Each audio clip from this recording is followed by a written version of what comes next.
everyone, it's Liz, and I filmed for you today a kind of out of the comfort zone video for me because I am wearing a very bold lip. This is ColourPop's Kapow, and I hauled it recently, so if you haven't seen that video, I suggest you go and watch it, and I'll link it down below. But I hauled it recently, and I wasn't sure I could pull it off. Yesterday, I kind of created this makeup look that I thought complemented the lip fairly well, and I posted a picture on my Facebook page, so if you follow me on Facebook, then you would have seen it already. And I have a lot of people have a very positive response to the lip color.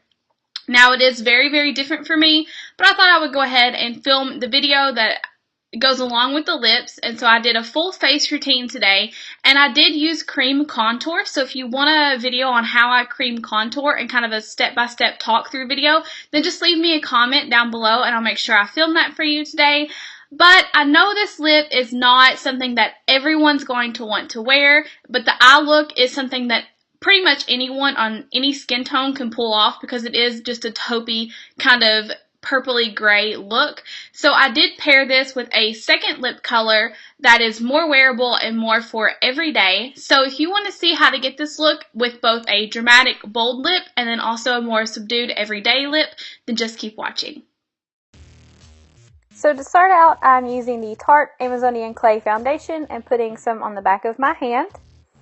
And then I'm going to grab my Real Techniques Expert Face Brush and just start buffing this all into the skin.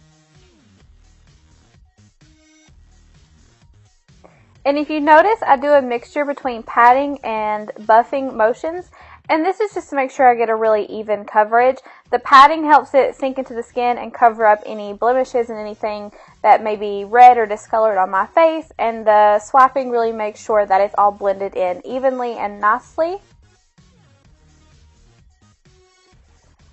And I thought I dropped some there, so that's why I looked down. I'm just going back over any areas that needed a little bit more coverage that I didn't get the right coverage that I wanted the first time.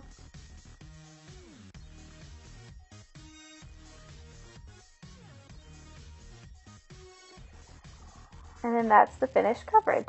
And then I'm taking two concealers. They're both by Urban Decay, and they're the Naked Skin Concealer. The first one is in light neutral, and I'm going to use this to highlight and cover any blemishes on my face. So I'm just going under the eyes in a V shape.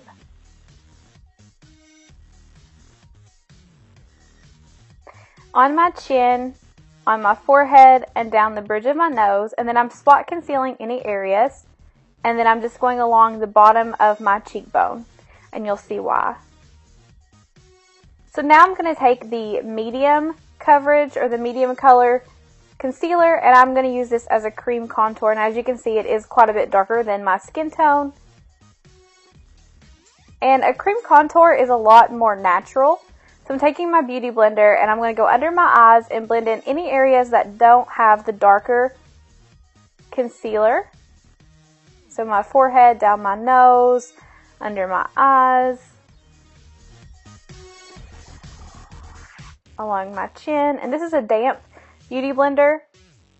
And then I'm just going to go ahead and use this to blend in that concealer where I'm using it to contour. And a cream contour is a lot more natural than, say, a powder contour, and it's going to look a lot better for every day.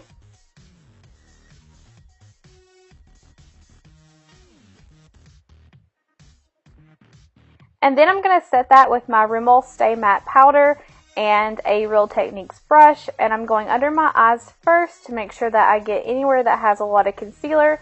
Anywhere that you concealed on your face, you want to make sure you set with a powder. If not, it's just going to slide right off your skin.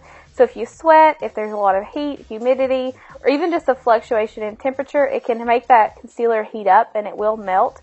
So you really need to make sure that you set everything with powder. And then to set the contour, I'm using the contour palette from the Maleficent collection, and this is by MAC, and I'm using a Sigma F05 brush to do this, and I'm just going to put that into the hollows of my cheeks and go back and make sure it's blended. Then I'm taking Aphrodisiac by ColourPop and the same brush, and I'm just adding a little bit of color to my cheeks, not a lot, since I am doing a contour, I don't want to go too heavy on the cheeks. And just gives a nice natural glow. And then I'm taking Wisp by ColourPop as well, and this is a really pretty highlight. And taking a little bit on my finger. No, I'm not flipping you off. I'm very, very sorry about that. And I'm just going to put that on my skin. Ooh, highlight.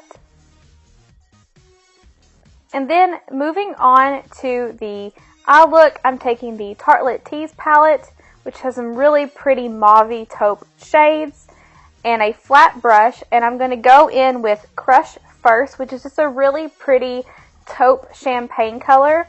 You can find colors similar to this in a lot of the Naked palettes, and I think even some more of the Urban Decay palettes have some shadows like this. And I know there is a Wet n Wild palette as well that has a shadow similar in color to this. So depending on your budget, you can get a shadow similar. Then I'm going to go in with First Kiss on the same brush, and I'm going to put this just in the outer half of my eyelid. You don't want to go too far in with this because it is a darker shade, and you don't want to get too dark on your inner tear duct or it's going to make your eyes look closed off, and that's not the look we're going for today. Sometimes I do like that look, but not today. Now I'm taking a Sigma E45 brush, and this is just a tapered blending brush, and I'm taking Heartbreaker, and I'm going to go ahead and put this into the crease as a transition shade. And this is a matte eyeshadow, which is perfect for a transition shade, but it also adds some color to the look to make sure that it's not so monochrome. And then there is a little bit of fallout, so I was just cleaning that up. Going back in with that same color and the same brush, I'm just going to repeat for the other eye. And then I'm going to clean the brush off. Obviously, I blew on it. That's how I clean things off. And then I'm going to take Wink, which is just a matte cream shade. It's about the same color as my skin tone. And that's just to make sure that that crease color is not too harsh and not too deep. And to blend it out even more, because we don't want a lot of harsh lines or edges with this look. We want to make sure that it really is very, very blended. And then taking the same brush and BFF, which is just a very, very pretty, almost plum purple color, but it is kind of deep. I'm just taking this in the outer V, and I'm working that into the crease just a tiny bit and along the lash line. And this is just to deepen up the eye look without making it too harsh. And because this color is such a dark color, you really only need a little bit to start. And then if you can't get the color you desire, you can build that up. You don't want to go too dark right off the bat, because you can always add more, but you can't take away. So just keep that in mind. And make sure you really tap off or blow away any excess, because it is a fallout color. Then I'm taking a large blending brush that has no product on it, and I'm just making sure everything blends together seamlessly. And then taking the flat shader part of that brush, I'm taking BFF again, and I'm going to run this along the lower lash line.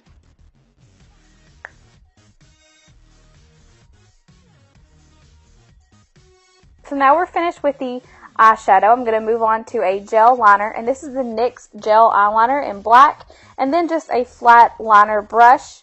And you really have to use a brush with a gel liner. You can't use your finger or anything like that. You really have to invest in a brush. And for this, I'm making a thin line along my lash line and then winging out just a little bit. I'm not going crazy on the wing because we are doing a pretty dramatic lip today. So I don't want to make sure that the eyes are also crazy. I want to make sure they're pretty subtle, so that way if I want to change the lip at any point during the day, I can. And I'm just doing a slight line. If you do like a dramatic wing, go ahead and do that, but for me, I just wanted to keep it simple today. Now I'm using the Too Faced Better Than Sex mascara. I know the name is a little bit risque, but this really is probably my favorite mascara of all time. I've gone through a lot of tubes. I do have a full size, but I got a sample size when I was at Sephora the other day, so I'm just going to use that up since it will dry out quicker than a full size mascara. And then I'm just going to put some coats on the other lashes. I usually do 2 coats with this just because it really helps lengthen my eyelashes. And I don't like to wear falsies if I don't have to. So I am just making sure that I have a nice coat on my lashes. So now we're going to move on to eyebrows. And this is probably my favorite part of the entire makeup look, because I really think it just helps shape the look of the brows. So I'm taking the Anastasia Clear Brow Gel, and I'm just going to go over my brows and make sure that they are all shaped and flattened the way I want them to. And this also removes any product from the brows that may be there from powder or foundation.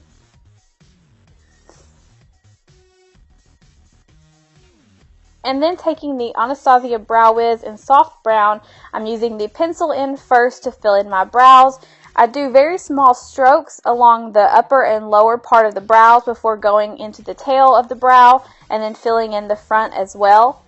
And you can already see a pretty big difference in just the way the eye looks just by filling in the brows. If you're not someone who likes to fill in brows, just keep in mind that if you are doing a dramatic makeup look, your eyebrows really do help make it look a lot better and more pulled together. So it may be something to think about in the future. And if you want to see a tutorial on how I do my brows, just let me know in the comments.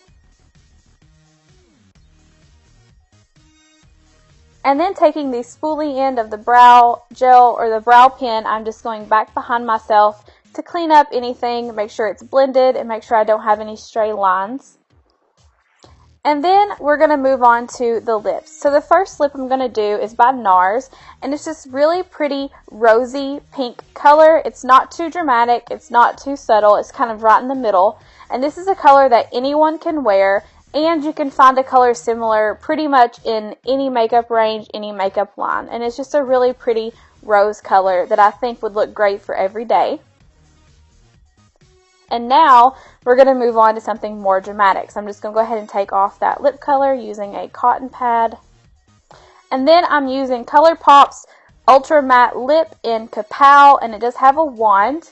And I'm going to very carefully put this on. I do have uneven lips, so one side of my mouth is a little bit higher than the other, and one side is a little bit fuller than the other. So I have to really make sure that I even them out. With a liquid lipstick, when you put it on, it dries very matte, and it's very noticeable if you have uneven lips or you have lip lines or anything like that. So you really have to pay really close attention when you put it on. So I'm just going back behind myself to make sure that everything is pretty even. And I do like a very defined Cupid's bow, so I'm just going to go back and fill that in. And that is the finished look.